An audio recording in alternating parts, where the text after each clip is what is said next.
Welcome to my Hebrew channel. I'm looking at a short phrase from the book of Proverbs, Hataim, te radef, ra'ah. So disaster, ra'ah, disaster is bad things, evil things, disaster.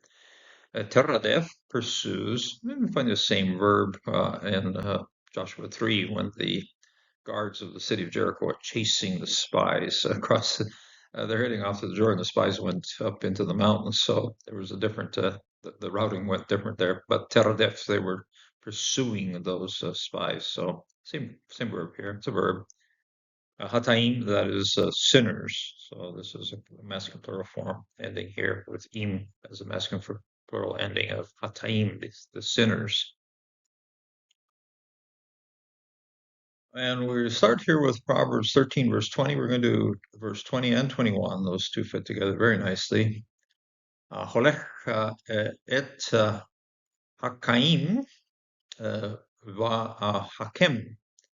Have a kativ kare here. The kativ has the holum over on this side, and the kare moves the holum across to the front, the first syllable, hola, which makes a lot of sense because we're dealing with participle, and participles will begin with holum. So holum's over here, incidentally, same holum over here. Both of these sections here begin with participles. The OA participles here is holum, segol, and then holum here. And then that should be also an E sound over here, ole, ole. Okay. Et hakaim. This is the wise people, the wise ones, the wise ones. Veha hakam.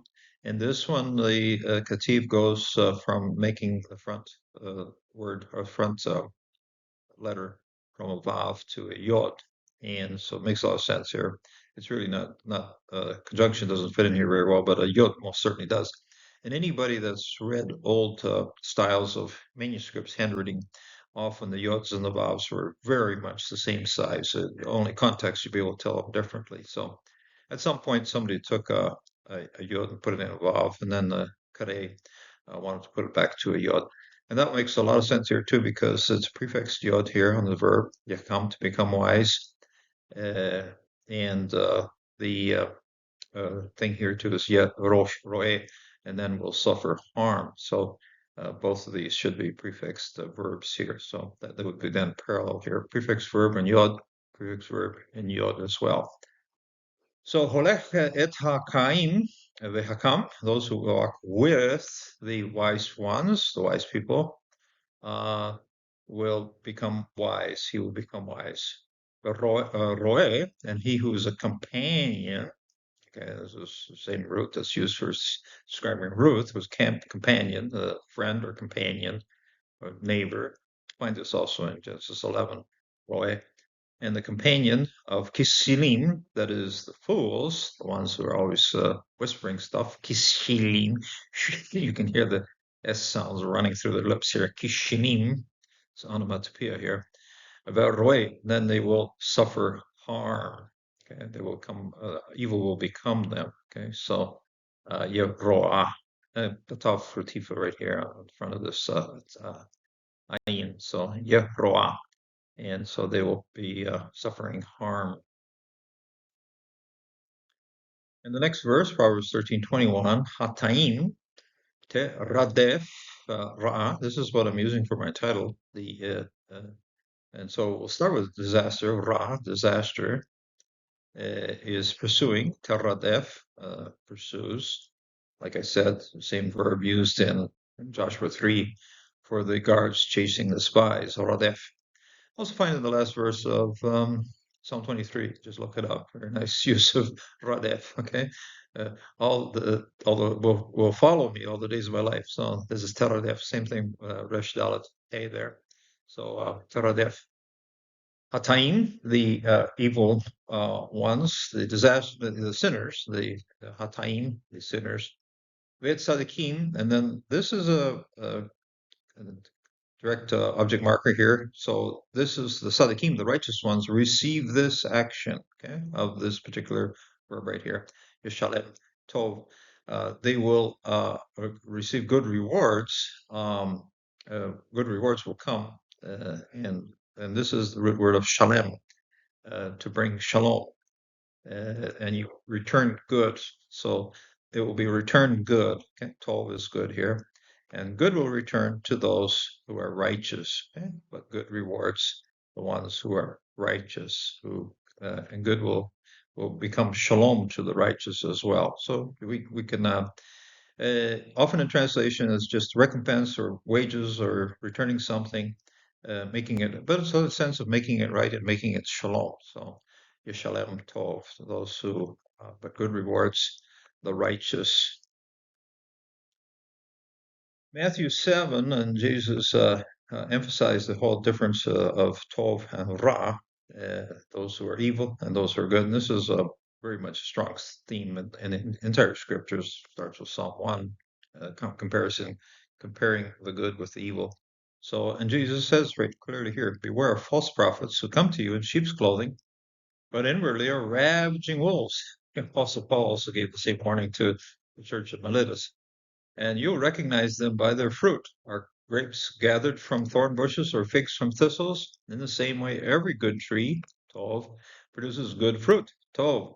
But a bad tree produces bad fruit, Ra. Okay, Ra, Ra. A good tree can't produce bad fruit, neither can a bad tree produce good fruit.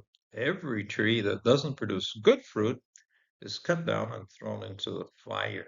And if you aren't producing, and that's what happens with evil in the world, it often gets cut off and destroyed, punished, and so thrown into the fire. We hear that in the book of James as well quite often. And here in Proverbs 13:21a, the first half, I'm going to have this slide on what happens to the evil ones. Next slide will be what the comparison, which is the second half of this verse here. So disaster pursues the sinners. Hataim teradef ra. Okay, so evil pursues the sinners. A life of unrepentant sin brings consequences. Those who commit carnal sins suffer from the diseases, STDs, that are transmitted by those activities. Those who live by the sword die by the sword. Violence begets violence. Those who gain their wealth by dishonest means often see that wealth become a source of conflict that destroys their lives. Those who gossip become the victims of gossip. And those who habitually lie won't trust anything what they hear, because if they're lying, they expect everything else. Everybody else is lying.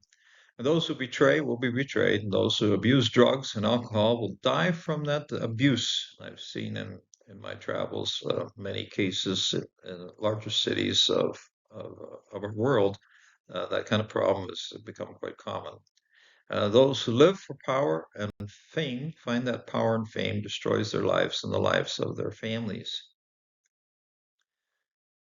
In the second half of the verse, Proverbs 13:21b, second half, it Sadikim Yeshalem Tov. Now, good, okay, Tov, rewards the righteous, Sadikim. The root word for reward is shalem, that is peace. Okay, this is the verbal form of peace. The noun form is shalom, the verbal form is shalem, okay, peace. Living a life of shalem means that the righteous live a life that's structured according to the will of God. The righteous think clearly about both the good and the bad consequences of their actions. The righteous know that everything they do is done under the vigilance and the surveillance of God. Even our thoughts are known by God before the words are on the lips, Psalm 139, one of my favorite Psalms. The respect we have for Jehovah, the fear we have for Jehovah is the beginning of wisdom. A good life is far more stable than an evil one. Good life values can be transmitted through families and societies. Those who are faithful to God often get to see their children's children.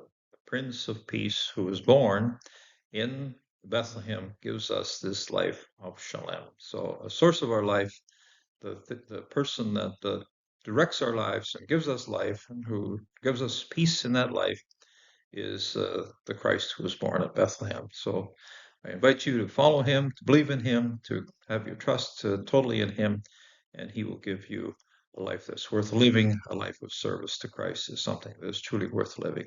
Until the next time.